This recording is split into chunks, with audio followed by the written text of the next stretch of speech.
What's up, everybody? Welcome to Talking Ball, y'all. I am Cass Hargis. That is Jason Dewey and Lance Lacoste.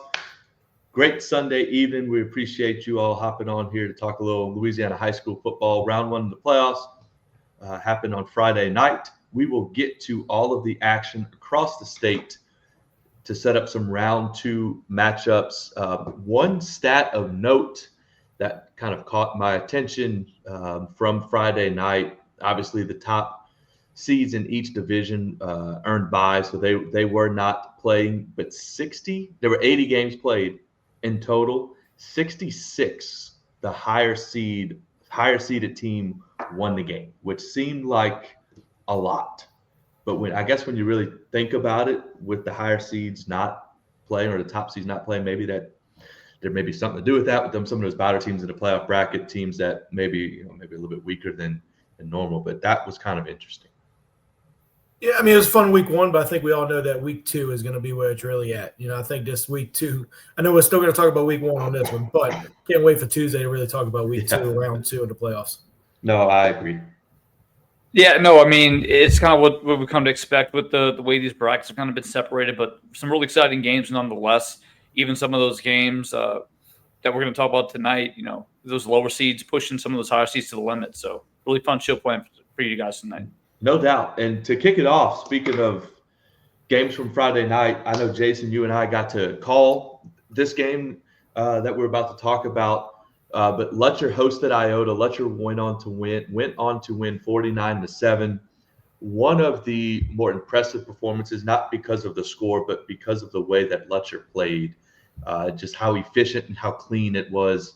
Really, if you're a Bulldog fan, and if you're Coach Jenkins, you could not probably be more proud. But instead of speaking for him, we'll just go ahead and have him talk to us. But we're thankful for Coach to be joining us. Coach, we appreciate you hopping on here. But let's get right into it. The game Friday night, from our perspective at least, that's what it looked like. It looked like, it was a well-oiled machine. You executed at an extremely high level, both offense, defense, and special teams. What was it from your perspective? How would you feel looking back on it? Well, I just think it's been about our growth of our program this year. Obviously, we came into the year, the expectations always super high at Lutcher, but we knew we were going to have to replace some guys. We had some leaders from last year's team that we lost, a team that we thought was good enough probably to play for a state championship, and maybe some people would argue that the state championship game last year was played in round two of the playoffs with us and Cecilia. It was the tightest game Cecilia played all the way through. It was a 49-42 shootout where they had the ball and scored last, and that was kind of the way it fell. But we knew coming into this year we had a lot of young guys that needed to step up in some key positions, so we knew it was going to take some time to develop. And so despite all expectations, despite some of our struggles earlier, the best thing that we did was we just kind of conditioned this team to just keep improving, be better every week, be better every day. Never walk out that locker room and come back in without being better. So we pushed that all year long, and we said we wanted to be at our best when November rolled around. And so far, our two games in November have been really clean. The Week 10 game against South Lafourche, we played really well in the first half, kind of jumped out to a big lead on a team that went up and competed well with West Monroe this past week. But we really played as well as we've been played the last couple of weeks, and hopefully that can continue in the playoffs going forward. Like we said, we're just going to go out there and be our best. And if we can give our best each and every Friday night, we give ourselves a chance to win. Yeah, Coach, seems like, quite a few ups and downs throughout the season. As, off air, you were talking about just guys figuring out their own kind of roles and where they fit in with the program. What's maybe something, always thinking back to my coaching days, week 11, week 12, you think about like, man, never thought we'd be this good at this back in August camp. Or maybe I thought I'd be better at this than maybe we panned out to be back in August camp. Like, is there something that really stands out that really, surprised you as your team grew together? Well, I think the big thing for us is we thought we'd be really good on the offensive line. And it just unfortunate for us. We just had so many injuries there, and we had to move guys around and put pieces together. And Friday night was really only the fourth time that the starting five have been together. And it's now been for 3 weeks straight that we've had those five guys on the field. And we just feel like what we thought they would be at the beginning of the year, we thought we'd be able to rely on that offensive line for our run game to develop those young skill guys. they're all coming together at the right time. But what's been even more beneficial is now those young guys that play receiver, like Johnny Jones and Leandre Booth, and our quarterback Timmy Charles. Those guys now have all the experience that they didn't have at the beginning of the year, where we were just going to try to hand it off and rely on a big offensive line. They had to grow up a lot sooner than they were supposed to. And now it just kind of seems like all the pieces are kind of fitting together. And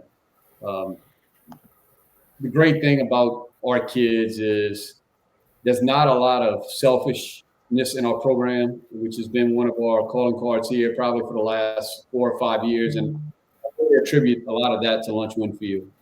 He came into our program at the right time. He was a kid that just, even though he was our best player, he was never a guy who wanted to be the poster child. He wanted to do everything he did to make his teammates better, and his teammates bought into that. And now it's kind of developed as our culture of our program. So Jamal Joseph, who's our starting running back, you can see him on the sideline cheering when he's out the game because we're bringing in our linebacker, Koi Ruiz, to come in and run the football. Or you'll see guys who last week, Thomas Roussel scores a big touchdown. He's a tight end who just does dirty work, and he gets to score a touchdown. And you see the sideline erupt because there's a guy who doesn't get the recognition, getting his chance to score a touchdown. And I really think that's been one of our keys to our development throughout this year is that culture that we have of kind of unselfishness where guys are just willing to step up and play their role. And it's going a long way for us. Speaking of guys that step up in roles, Cass and I got to call 2 games of yours, once this year and once last year. It was the Vanderbilt Catholic. And the guy that really stood out is Parquette.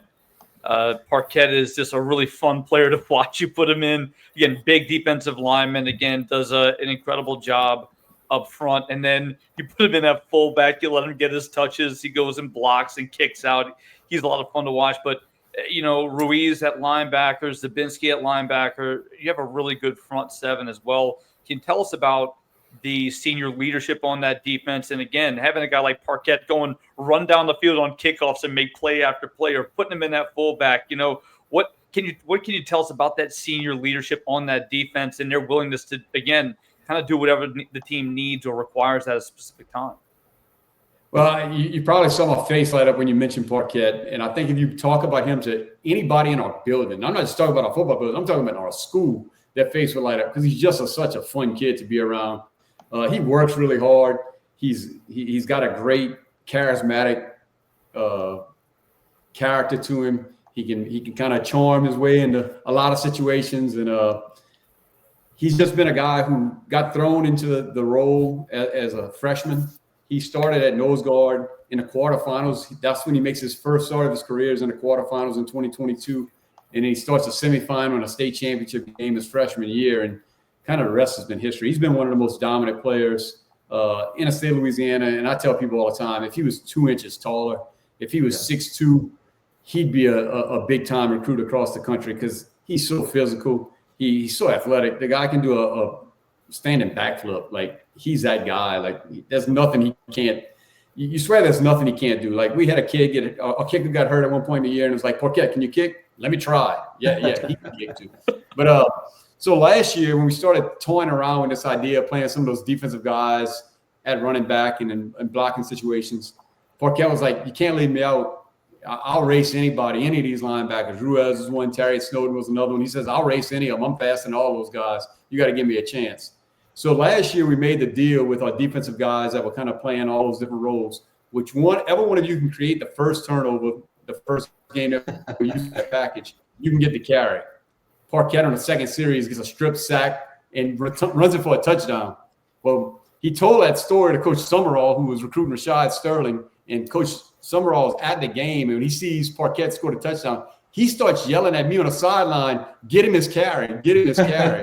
That's kind of how the Parquette at running back thing kind of got started.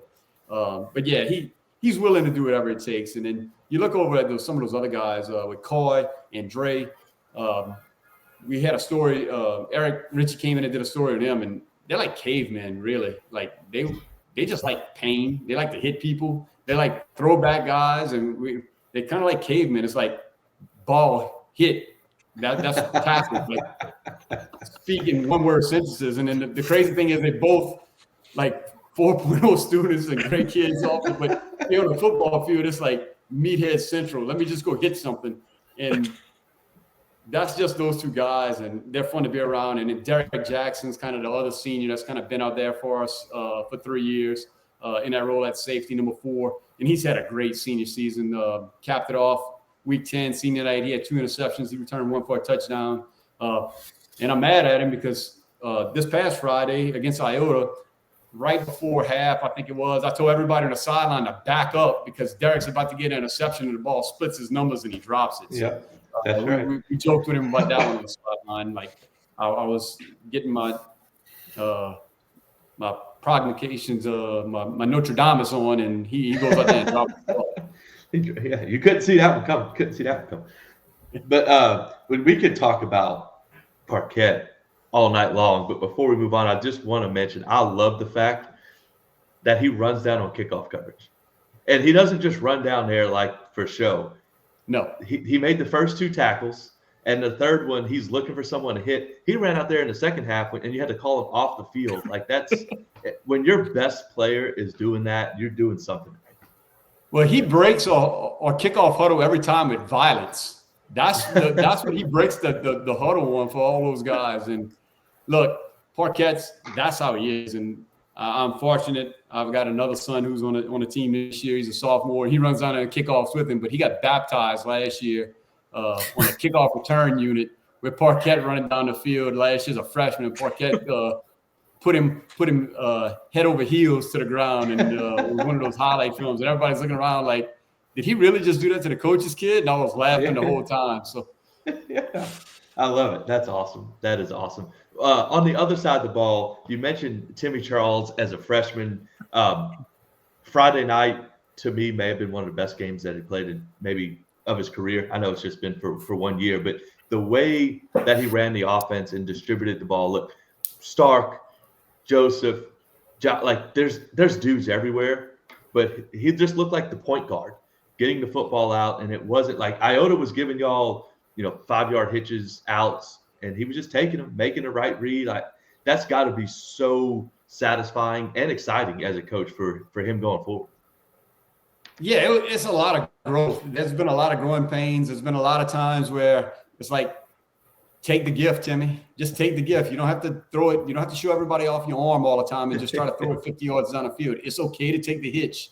Just keep taking it. Let's keep getting first down. Sooner or later, we'll give you a chance. And when you get the chance, take it. So that's kind of been the thing. And Friday night, I think on our second drive, maybe he went 6 for 6 and really did a good job of distributing the ball and moving it around. And that was kind of the thing. He's super talented. He had a great game the week before running the football, which is not something that we kind of banked on coming into this year. We knew he was a good athlete, but he's still a 14-year-old playing varsity football, so you're not sure physically how much his body could take.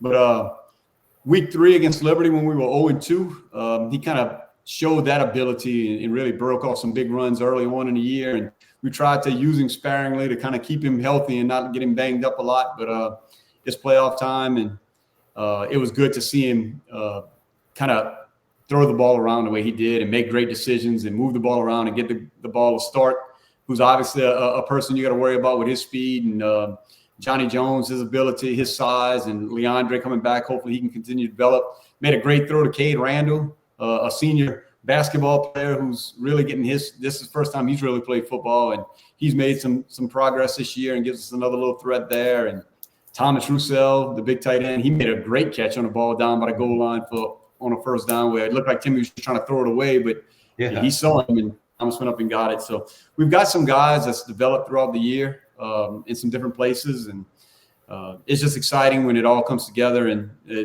the key to it all, I would say this is what I talked about earlier, is those 5 offensive linemen kind of getting healthy all at the same time. And Jaden Michael, the UL Lafayette commit at left tackle, number 67, he's big. He's physical. He can come down and close everything off.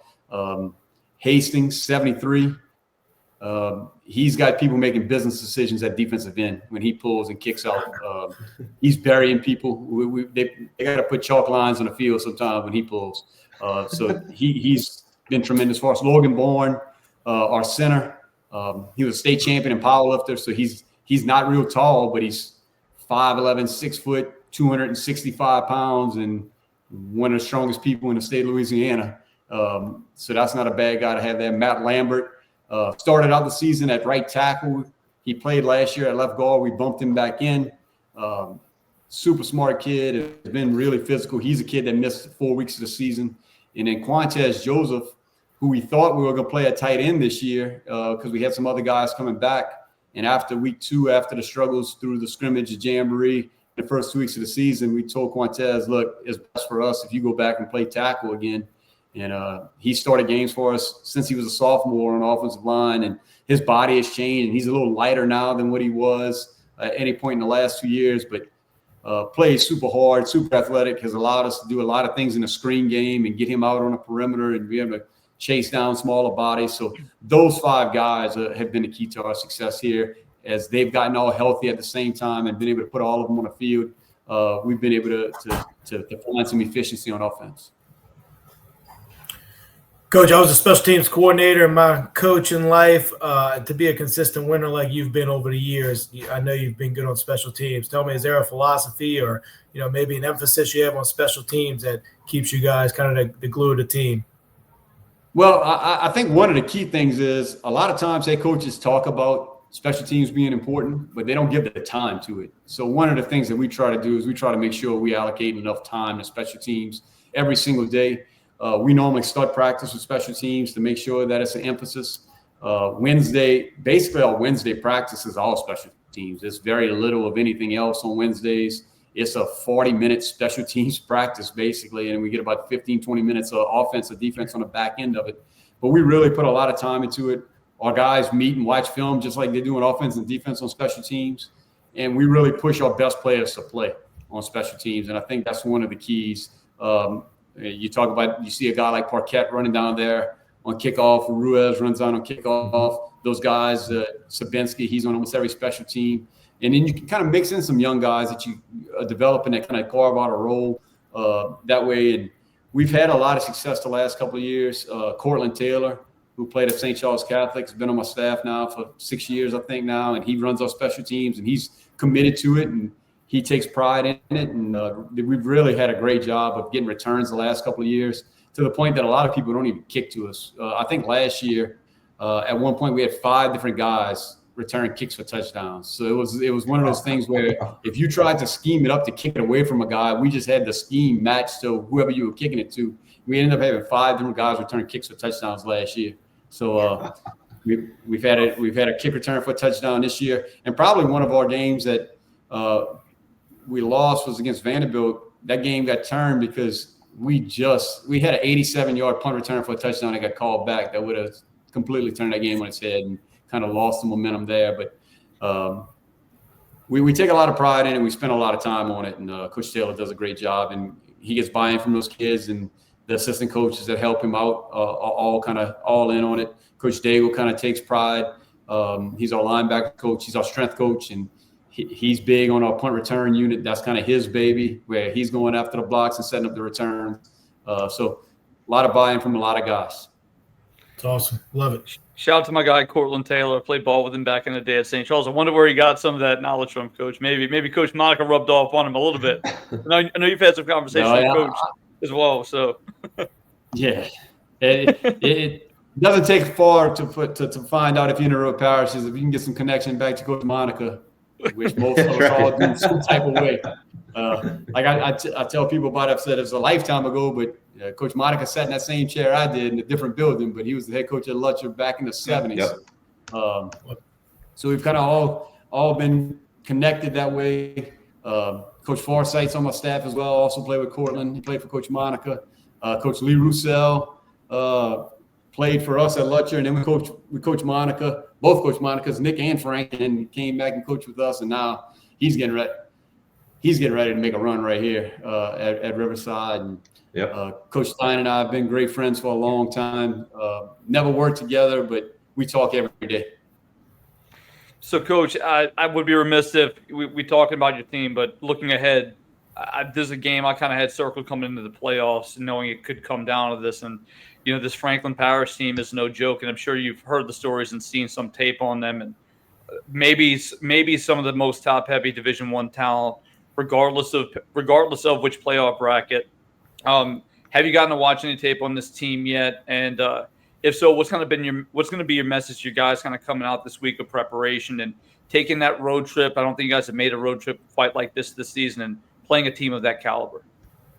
Well, we've been watching film since I finished talking to y'all on the field Friday night. As soon as I walked into the office, they were up on a big screen in the coach's office. So they've been on our minds since we walked off the field. But they're super talented.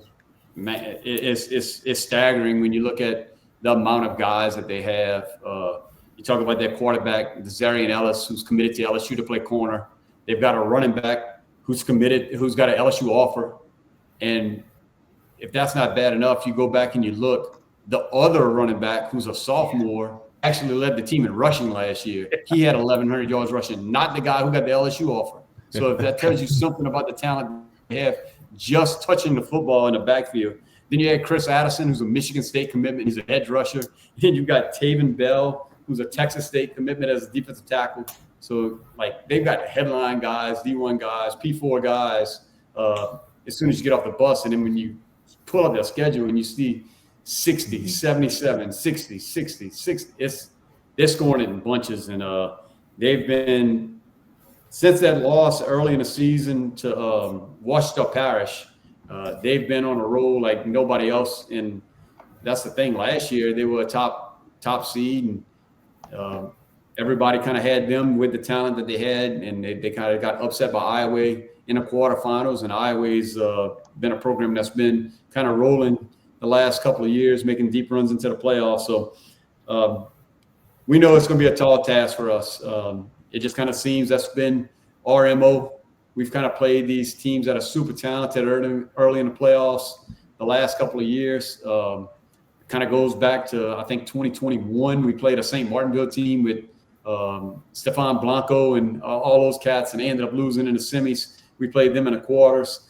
We turned around and played them again the next year in the second round of the playoffs. And then we caught Opelousas early in the playoffs. We caught Cecilia early in the playoffs, and have been in wars with all of those guys. So hopefully that experience and playing all of these top teams kind of early in the playoffs, maybe it's time for one of them to switch back our way.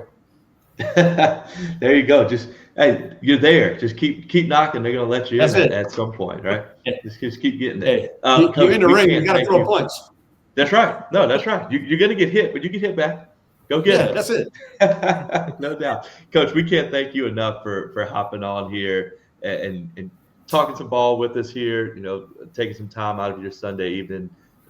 We know you got your hands full with this Franklin Parish team, but I think they have their hands full too. So y'all go out there, I'm sure the Bulldog faithful is going to make that, about 3 hours from y'all. They're going to go represent well up there, and good luck, and hopefully we talk to you again soon. Yeah, appreciate it anytime. I'll get on and talk any topic with y'all. Thank y'all. We're happy. You got it. Good luck, Coach. There you go. He's awesome. It's easy to see why that program is so good under his leadership. It's really, really good to see good guys like that doing well. Some consistent players every year when you get to this time of the year, and it's always led by great people like him. It's really it's a consistent theme. And listen, when I've talked to Cass about it, even talked to Coach Jenkins, I said, I know you think I'm probably full of it, because I even mentioned him when he got off the field the other day. When you go watch Lutcher football and you go watch a Coach Jenkins offense, there's something new that just going to be like, I can't wait to see this. Like, you see what he's brewing by the alignment, by the way he's moving guys around. It's like, here we go. I haven't seen him pull this one out. And it's just, there's something new, a new wrinkle every time. He's one of, I've been covering high school football for quite some time, and just one of the most fun, unique, dynamic offensive play callers you'll see in the entire state. It's just really fun to watch.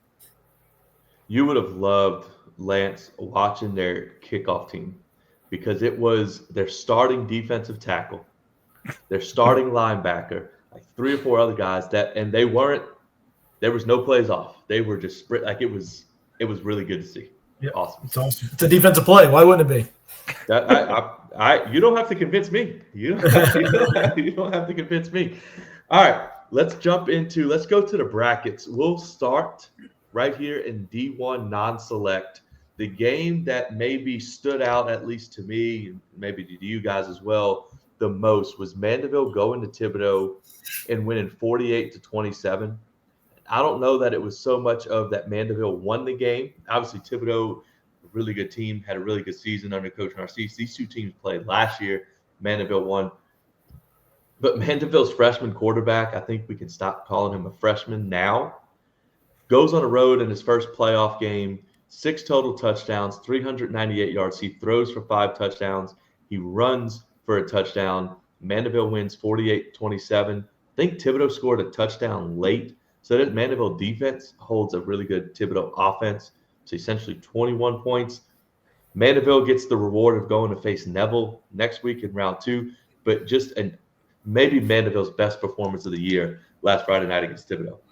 Yeah, they get better every week, it feels like. As mentioned on this show, I was in Nashville at a D1 event with another D1 higher up, let's call him, but Jason DeMello, he left early Friday morning, and it was definitely worth him leaving the event early because his son Luke DeMello went off. His highlights, I saw all of his highlights, all of his touchdowns.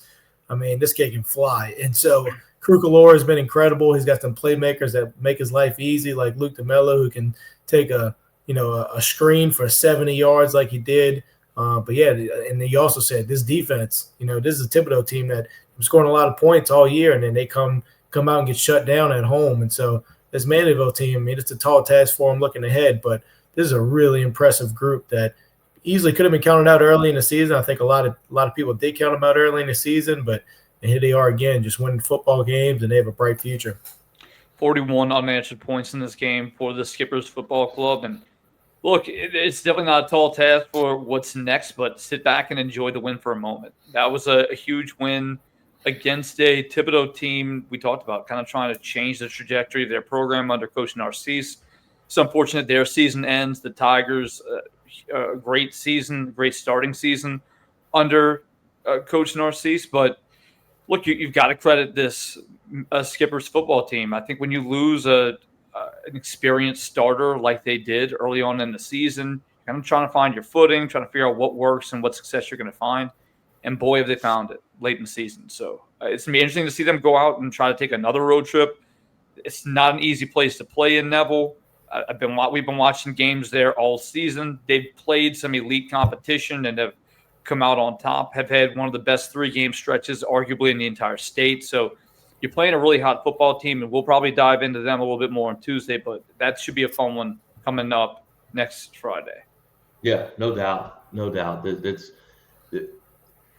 matter what happens, again, we can talk more on Tuesday, but it's like no matter what happens for Mandeville this week, it's really hard to not look forward to next year and think about what can be for the Skippers team. But they're still playing, so let's see what they could do next week at Neville. Also on the bottom side of that D1 non-select bracket, Ouachita Parish and St. Amant. This is a game that we thought may be one of the best ones of the night. It definitely lived up to that billing. Ouachita wins 24-21. St. Amant makes the trip up to Monroe, loses by 3. Cooper Babin for St. Amant is still played extremely well, quarterback for the Gators. Halftime, St. Amant comes out half, kicks an onside kick down 7, recovers it, goes down to tie it at 14. Montrell Connor rushes for 62 yards, 2 touchdowns on the ground. They score on a drive in the fourth quarter to take the lead, in which they convert a big third and long. But the running back for Ouachita, Mighty Mouse Dade, rushes for 226 yards and 1 touchdown.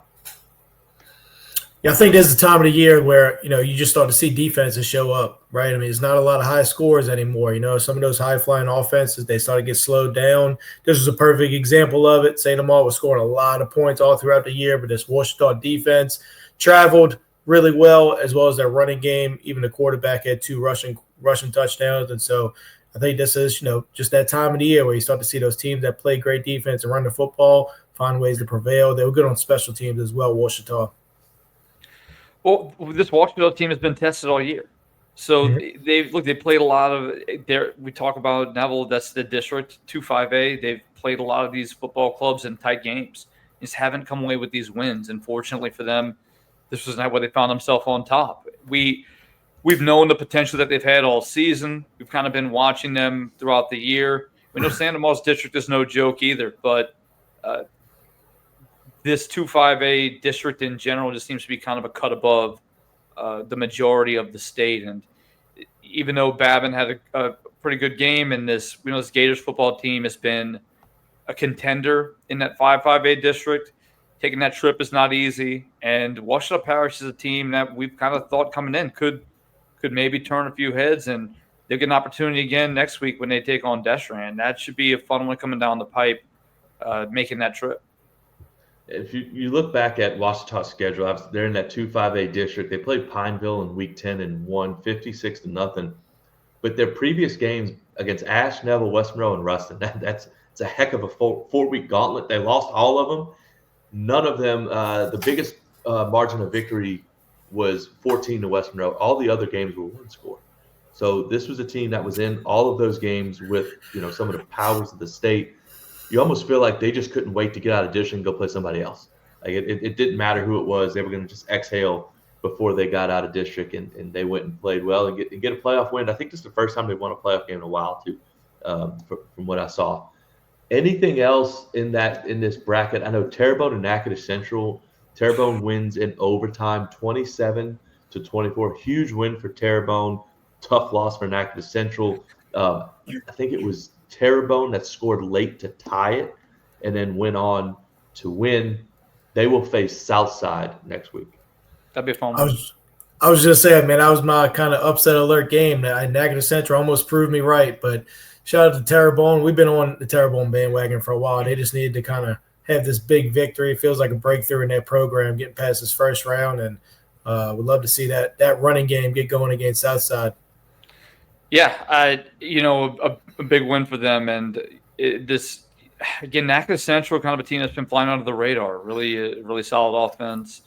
Defense kind of stepped up when they needed to. Just couldn't quite come away with it. Had to set up a 3 in overtime. I think it was Terrebonne ran a reverse, I believe, and it's kind of how it goes sometimes in overtime when you only have 10 yards to go. That's a different argument for another day. I think 10 yards is way too short, but what do I know? A few other things to look at, though. Shout out to our guy, Normal Guy, who's sitting in the chat.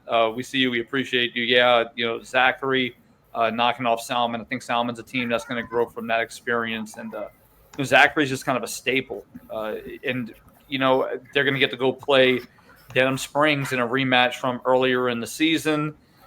East Ascension handles business. Guys, what shocked me was Westgate putting up 49. Yeah. 49 and Holden at Airline offense has been so prolific to 14 points. Well, I think that's really where stands out. I don't know that it surprised me they scored 49 because that's just life in 1-5A. It surprised me that Airline only scored 14. Airline's quarterback, I don't know if he got hurt during the game, but their receiver Darby played quarterback for most of the second half of that. I think the Airline quarterback got hurt. Well, that would make sense. But a few others scanning. Parkway getting a big win. Onville tighter than what that game looked, 52-39 win over Slidell. But a game that I kind of alluded to might be a chance at an upset. Barb winning 49-21. A big win for that Barb football team. One of the best offenses probably in the state. But what about Jordan Griffin? 6 touchdowns in this game, 280 yards. He's got 12 touchdowns in the last 2 weeks. Incredible baseball player on top of it. I think that Barb team is scary looking down the stretch. Yeah, especially if you get that running game going with him. He is such. I've seen him. I've had the both the pleasure and unfortunate happenstance of coaching against him in baseball, and he is as advertised. I mean, unbelievable. He's going to LSU to play baseball. But what he's done the last 2 weeks at running back is extremely impressive. They got to make that trip up to Monroe. They go play West Monroe. That's going to be interesting to see how that West Monroe defense handles that Barb offense, who can score points in bunches. We'll stay in Division I and move over to the select side. Maybe the game of the night on that side had to be Brother Martin and Liberty. Brother Martin wins 17-16. Liberty had the ball in the fourth quarter with about 2 minutes left driving, They seemed to complete a pass on the sideline. I think it was originally called a catch. Refs got together, decided the player's foot was out of bounds. It was not a catch. Brother Martin gets the football and ends up kneeing it out. Just looking at the score, and look, this is a Liberty team that was really up and down. I think their high point was the performance they put on against Zachary. But looking at this score, if you're Brother Martin, you're happy that your defense was able to pull a performance like this because you're going to need that defense. But you've got to get something going from your offense. And you can almost go into the game with Brother Martin thinking that your offense is going to score 24, 30 points, somewhere up in that range. The only score 17, I think, is probably a little bit disheartening for Coach Bonise, but extremely happy with the way his defense played. I think of all these games, this was one of the more surprising ones, not because of who won, but I thought that Brother Martin would kind of have their way in this one. I mean, me and Jason got to watch this team play in Week 10. Feels like Brother Martin was playing their best football. So I guess, shout out to Liberty. Liberty obviously had a great game plan for their offense. Eastern Royal had a very quiet night, which you got to do some special stuff defensively to keep him quiet. But yeah, in the end, I mean, like you said, Brother Martin's defense, they were great last week when me and Jason got to see him. Brother Martin's defense got it done again this week. I mean, it kind of seemed like, Brother Martin was somewhat having a way that they did get out to an early lead. So maybe they got a little complacent in the second half, but either way, it's complimentary football. Brother Martin's offense isn't great that day. Their defense needs to come through like they did. Yeah, I think Brother Martin, came through defensively when they needed to. Now they get to take on Alexandria on the road. That'll be a fun one looking forward. Guys, what about Captain Shreve taking the trip down to Hammond and putting up 61 points, 61-21 winning that game? We talked about Plater over and over and just said if you guys have not watched his highlight tape, anybody out there, just go watch it. It's like it's fun to watch. A young man's gotten, I believe it's over 4,000 yards the past 2 years. He just started playing running back last year. So a fun team to keep an eye on, but they're going to have to go play Catholic. So that'll be a tough draw. But what about that Acadiana Carencro game in that rematch, guys? 29-21 victory for Acadiana, and that went down to the wire. That went down. That's exactly what I was about to say. I think 29-21. Acadiana threw the ball. Acadiana had to throw the ball a little bit to win that game. And another one as well. Look, Bonneville and Riverdale. Bonneville having to come back again and win that one. Again, first Bonneville playoff win since 1997. Huge for them, and under a brand new coach. Congrats to them. Yep. Yeah, there was a lot of, outside of the Brother Martin, Liberty, and then Acadiana Carencro, not many close scores. Here, I know Rummel shuts out Holy Cross 24-0. That one, I think it was very similar to the first game that they played, from what I gathered, where Rummel kind of controlled the game defensively, pulled away late. Those two backs for Rummel, and we can talk about we're going to talk about them again on Tuesday, but those two backs for Rummel with that defense, it's a scary team to face in the playoffs. Yeah, really good defense too. Yep. We'll go to Division II non-select, where we just talked to Coach Jenkins about his Letcher Bulldogs. In this bracket, there was one lower seed that won.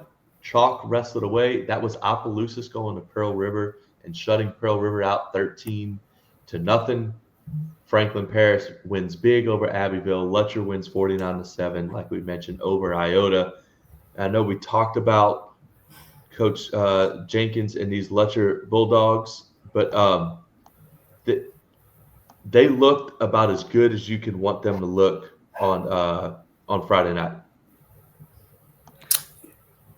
Yeah, I was just saying that's definitely a team that early in the season didn't feel like it was, Letcher's best squad, but he talked about just some of the ups and downs they had, just figuring out they had some young guys, they had some injuries on the offensive line, and that's an easy spot to overlook at times, but nothing's better than when you got your five best offensive linemen healthy.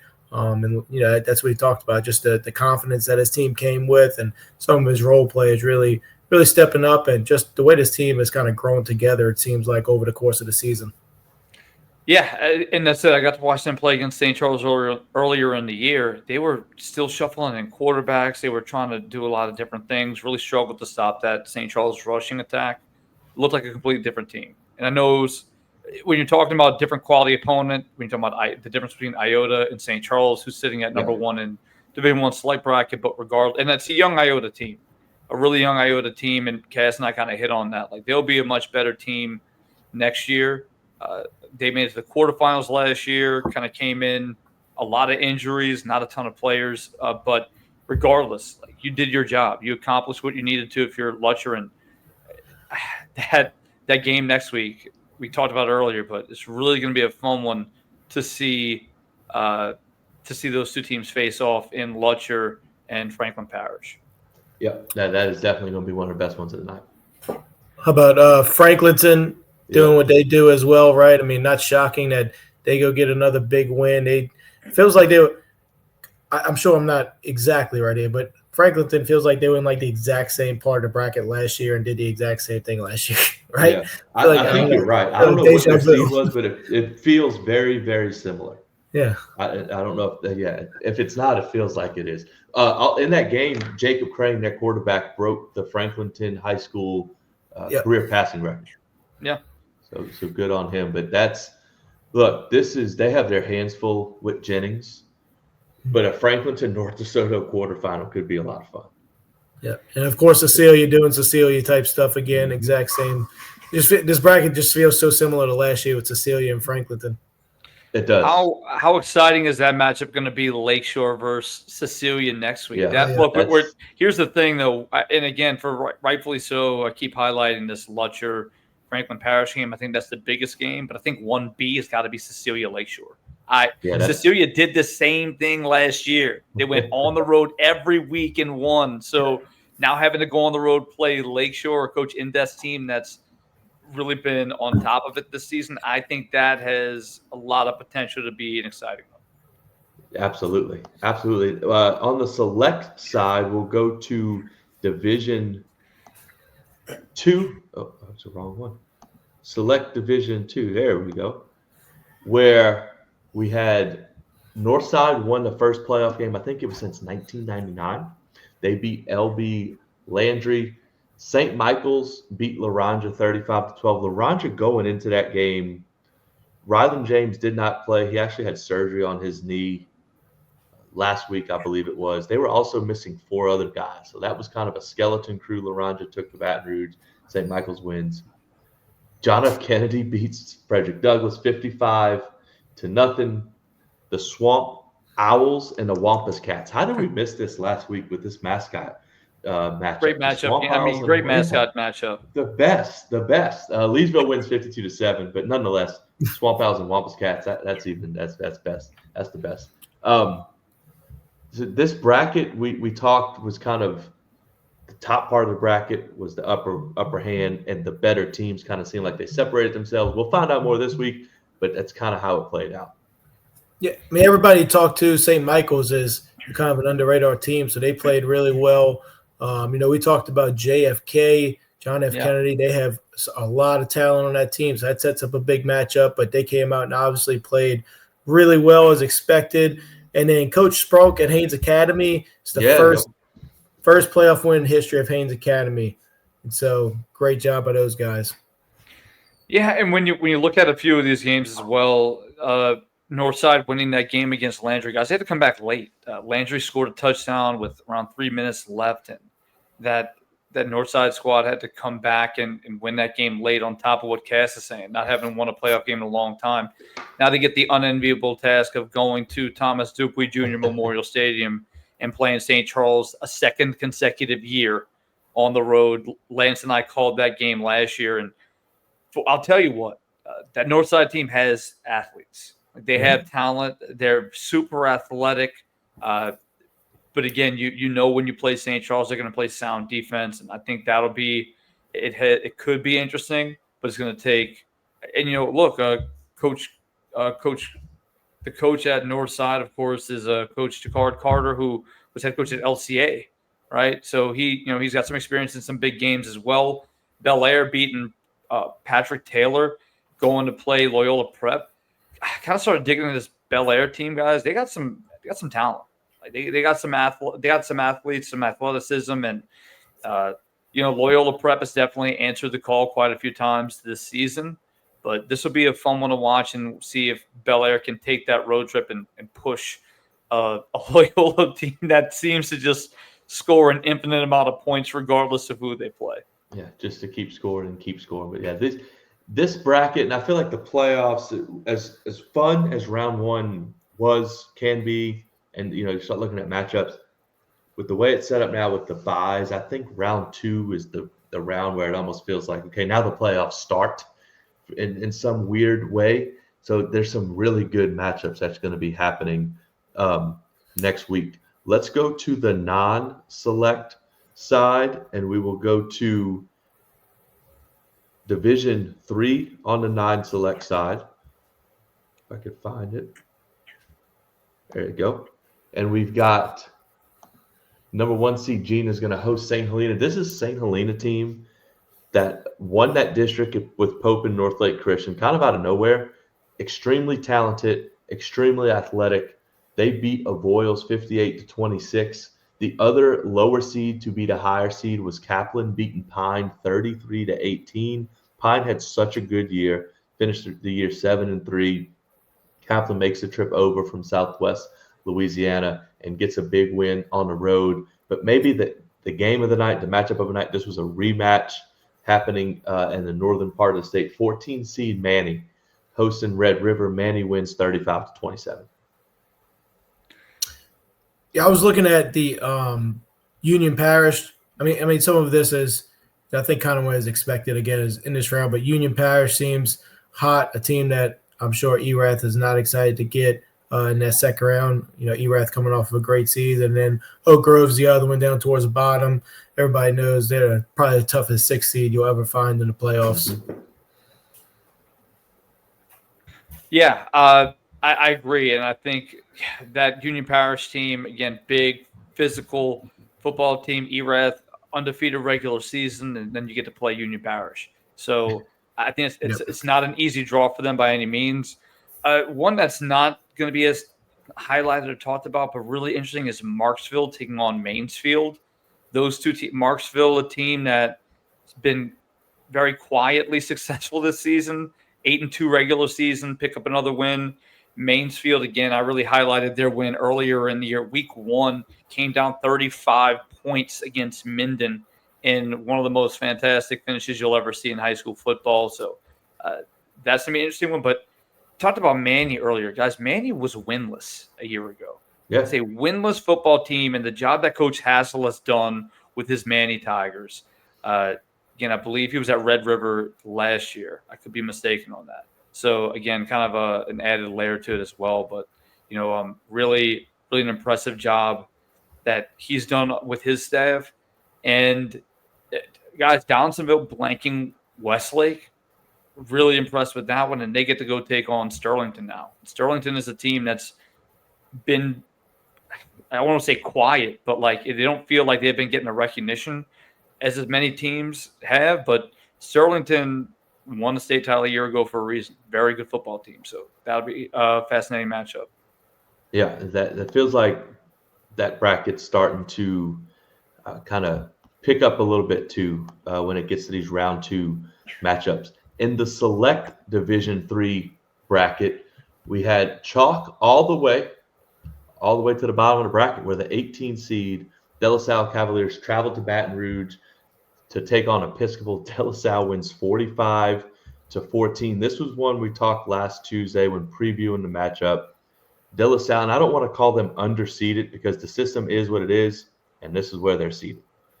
But felt like as an 18 seed, with the schedule they played, with just how physical they are, how athletic they are, this felt like you could kind of see this coming. I don't know that we saw 45-14 coming, but this is not a shock by no means that De La Salle won this game. Yeah, De La Salle played a really tough non-district schedule. That's the reason why they're an 18th seed. Anybody that follows the season knows that. And this is that time of the year where you look back and you're thankful that you played such a tough schedule, because you go into these type of matchups in your division and you are just more battle tested, more physical, than your opponents. And so, yeah, great to see that for Coach Graham Jarrett and his coaching staff. They do an unbelievable job. And so that sets up a great matchup with them next week in Notre Dame. The other ones I was looking at, Northlake Christian, 59-20 over St. Louis Catholic. Not shocked by it, but, man, for them to be so big and physical, finding 59 points, that's another matchup that I'm really looking forward to next week when you see their big physical running game going up against Elijah Haven and that Dunham squad. And then the close one I really have my eyes on. Go ahead. No, Northlake ran 22 plays. They ran 22 plays and scored 59 points. Yeah. Jeez. It's not That's bad night impressive. offensively. Yeah, efficiency. But the one I was really looking close to was Pope John Paul. I was cheering for Coach Pye getting those guys. Low-scoring game as expected. Couldn't quite get over the hump there. They lost to Slaughter Community Charter 21-17. Yeah, I mean, that one's a bit surprising. Although, Slaughter was a team that's had a really successful regular season. Looking at some of these next round matchups, the Catholic New Iberia taking on Bunkie. That's a fun one coming down the stretch. Dunham North Lake Christian coming up next round. Game I'll be at. Newman taking on Menard should be a fun one. And to your point about De La Salle, though, De La Salle is a team that changed quarterbacks in the middle of the year. I think that's really been kind of the catalyst for them kind of find themselves offensively as well. And look, they're a really physical football team. I think that's a tough draw for Notre Dame. And Notre Dame is a team. I think I sent you guys that stat earlier. Yes. I think what's it been over the last 20 years? They haven't been 8 seed. I'll tell you. below an 8 seed. That's unbelievable. But again, that's the kind of job that Coach Cook. It's 9. Yeah, so a 9 seed in 2023 is the lowest they've been under Coach Cook, like in recent history. It's an unbelievable job, but it's a consistent program and powerhouse in the state. Yeah, that is extremely impressive. That is going to be a very interesting matchup next week. On the non-select side, we'll go to Division 4. And really, when you look at this first round, like we said, 66 of the 80 teams that won were the higher seeded team. But it feels like in the lower divisions that was even more pronounced for whatever reason, but just a lot of big scores, a lot of blowouts. West St. Mary was the closest game. They beat Bazille 28-22. But a lot of blowouts elsewhere in that bracket. Grand Lake wins 61-18 over Montgomery. Jason, I know you had got your eye on Montgomery. Yep. Look, man. We've been talking about the other team too, right? We've been talking about Grand Lake as well. Yeah. So in their defense. So look, their defense showed up to play. An impressive game. Impressive round 1 win for them. Yep.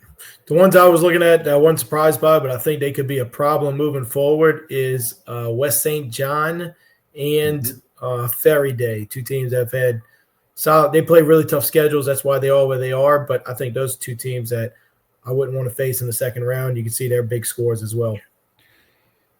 And I hate to do the let's look ahead kind of thing, but I mean, guys, some really fun matchups in this. You got Haynesville, Homer in this next round. Again, that's one of the longest rivalries in the state. Yeah. So like that should be a fun one. Elton, North Iberville. Elton with that, power run game with Macklin, Lemoyne, and North Iberville with just a plethora of athleticism on both sides of the football. And I got a lot of guys playing 2 ways. East Feliciana has been a team that has had a really successful regular season, and they're going to be taking on Faraday, which is another really athletic team. Grand Lake, Jeanerette, West St. John, Mangum. There's a lot of fun football to be played in this next round. Yeah, this was these brackets were kind of the ones where you can look and say, okay, now the playoffs start.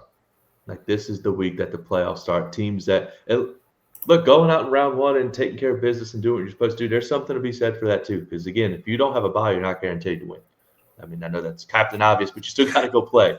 And these teams have done it. It sets up some really nice matchups this week. The last bracket we'll take a look at is the select Division 4 bracket here, where Opelousas Catholic beats Ascension Christian 35-7. St. Edmund puts up 62 points on Lincoln Prep. This is St. Edmund offense that scored in bunches all year long. That did not change in the playoffs. St. Frederick wins big over Cedar Creek. The Kentwood Kangaroos move on. They beat Vermilion Catholic 28-13 in a game where, if you look at the records, you might have thought that game may have had a bigger point differential, but that's a Vermilion Catholic team that's extremely proud, coming off state championship. Tough year for those guys. They're going to be back and better, no doubt, next year under Coach Brock Prejean. But Kentwood moves on nonetheless. And then Southern Lab with a big win over Central Catholic. Yeah, impressive showing, I actually thought, from Vermilion Catholic, keeping it close there with Kentwood. I mean, Kentwood's a really good team. They played a tough schedule. And so, yeah, I mean, some more of the same here, like you said, in the first round, but you skipped over the best one, St. Mary's Tiger Pride. I was waiting on you. Big win on the road over St. John. So that's a team that, again, has gotten really has gotten better over the course of the year. Coach Keaton C. Strong, their team's led by his son, the sophomore quarterback. So they're putting up more and more points every week. And I watched that St. John team play against North Iberville earlier in the year. That's a good football team. So that's not an easy game to go on the road and win. So congratulations to them. And it'd be interesting to see the next round. But when you look elsewhere, some interesting games to look at. Washita Christian taking on Southern Lab should be fun. St. Edmunds playing Covenant Christian. Really excited to see that one. We know Covenant Christian, Cash, you got to see them up close. A really good football team. They are. Yep. They've been a good football team, though. Taking on St. Edmunds, a team that's been lighting it up offensively. I think that's a fun one. But, guys, none other than the number 1 seed, Westminster Christian, taking on Opelousas Catholic. Guys, this was a 2-point game earlier in the season. Again, who knows if these teams look any different than earlier in the season, but everybody gets better as they progress throughout the year. So I'm really fascinated to see round 2 as these two teams square up yet again after a 2-point escape for Westminster Christian earlier in the year. Yeah, that is going to be an interesting matchup. It's just funny how the brackets work out sometimes like that, where you have two teams that seemingly look to be evenly matched. One's a 1 seed, one's a 16 seed, and then here we are playing in the second round. So that's the look at what happened on Friday night and kind of a peek ahead to what round 2 looks like. One thing that I'm looking forward to seeing on Friday in round 2 is how do the teams that had buys handle the bye week and how do they come out and play? And I'll say this for LCA. LCA actually had 2 weeks in a row where they did not play. They had a game get forfeited, and then they get the bye. So it's been a while for them. How are they going to be coming out after having 2 weeks off? But, yeah, the teams with buys, how do you handle that bye? And sometimes for some of these teams, it may be better to go play and continue rolling and stay hot. Like as we saw with Letcher on Friday, the way that team played was extremely impressive, regardless of who the opponent was. The main thing is that just to stay healthy. So how do these teams handle buys would be something I'm looking for. I think every team's just different in their own way when it comes to these buys. It's easy to try to make up whether it's better or not better. Mm-hmm. But, certainly I was going to say, I think a team like Letcher, just talking to Coach Jenkins, feels like them not having a bye was perfect for those guys. They're continuing to get better and better from week to week. I think there's other teams, though, like, Shaw had a couple tough weeks in the season. They probably needed a bye. They probably needed a week to just kind of recoup, get back to the basics, And so St. Charles Catholic is another one that they finished the season really strong with a couple tough matchups. Like that bye week probably benefited a team like them, So I just think that every team is kind of different based on just where they are. Injuries could play a huge factor. That bye week, of course, gives you a chance to get some guys back, and typically guys don't get hurt during a bye week too. So that's always a factor as well. Yeah, and how when you talk about like how this kind of factors in as well, when you have a younger team, like do you actually want that extra game to kind of get them those game reps, that experience? How does that kind of play in? Anytime you see a fastball on the field, it's going to be different than when you're seeing it in practice reps. So you never quite can replicate that game speed in practice. So I think that'll be interesting. Guys, I'm looking at some of these matchups. There's some tough draws for some of these higher seeds. And I think this is the week when you say legitimately we're going to see some of these upsets happen. I think it was a bit of a stretch. We had to look very closely at some of the matchups and say maybe this team, maybe that team. We talked about we talked about Natchez Central being potentially a team, about Barb. We said, Covington going up there to Parkway maybe because their defense, they still kind of got, handled pretty easily based on the scoreboard at least. But I think there's a lot more tangible evidence to allude to some of these teams pulling off upsets in round 2. And when you look last year, Lutcher was one of the top seeds in the tournament, and they get knocked off by a Cecilia team that went on a run. So, I think really this is going to be a week where you're going to say, well, maybe they didn't have the PowerPoints, maybe they didn't have the ratings coming in, but this is definitely a team that can make a legitimate run. And Cecilia's in that list as well. Cecilia, again, lower seed, make another trip as well. I think this will be a really fun. This might be the most fun round to watch in this postseason. Yeah, I agree. I think this is you kind of point to this round and say, okay, now we go and we're going to get some good stuff, especially with the way, again, with the PowerPoints and how, look, if you're going to play a really tough schedule and you're going to lose games, it's going to make you better as a football team. It just might not reflect it in the power rating. So even for these 1 seeds that have to face some really tough 16 or 17 seeds, like there's some teams that are maybe underseeded because of the schedule they played. Round 2 is going to be a whole heck of a lot of fun. No doubt. All right, and that's anything else before we kick it off? No, that was good. Looking back at round 1. Oh, share, subscribe, follow. Wait until the very end to do it, but like, share, follow, subscribe, follow the Facebook page. Please follow the Facebook page. We are still 40 something people short. Need 100. We can do it. I think the most disappointing thing, though, moving on, is that we have no more Swamp Owls and no more Wampus Cats to play. That was. I mean, that's a beautiful matchup, mascot matchup, though. There's got to be some other ones. There's got to be some other ones. We got Snoopy back next week. Snoopy comes back, but we've got the Kangaroos and the Blue Gators. Ooh, good Blue Gators. Vikings and we got Vikings and Comets. Who else? I'm trying to see. I'm trying to take a quick scan and see if there's any other ones. No, I mean that might be one of the better ones that you just hit on. Well, of course. Oh wait, we got. Hey, look, we got some Griffins and some Dragons this week. That'll be interesting. A lot of mythological creatures. North DeSoto DeRitter, we got the Griffins versus the Dragons. So that'll be a fun mascot game. There we go. That'll be good. So getting all the hard hitting stuff. Here we go. But you can catch us on Tuesday, 8:05, right here on X, YouTube, or VSN Live.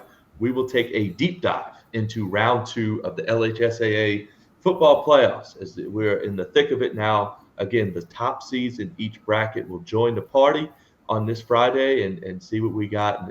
It's definitely going to be a fun week of football in the state of Louisiana. Thank you all so much for watching Talking Ball. I am Cass Hargis, that's Jason Dewey and Lance Lacoste. We will see y'all on Tuesday night.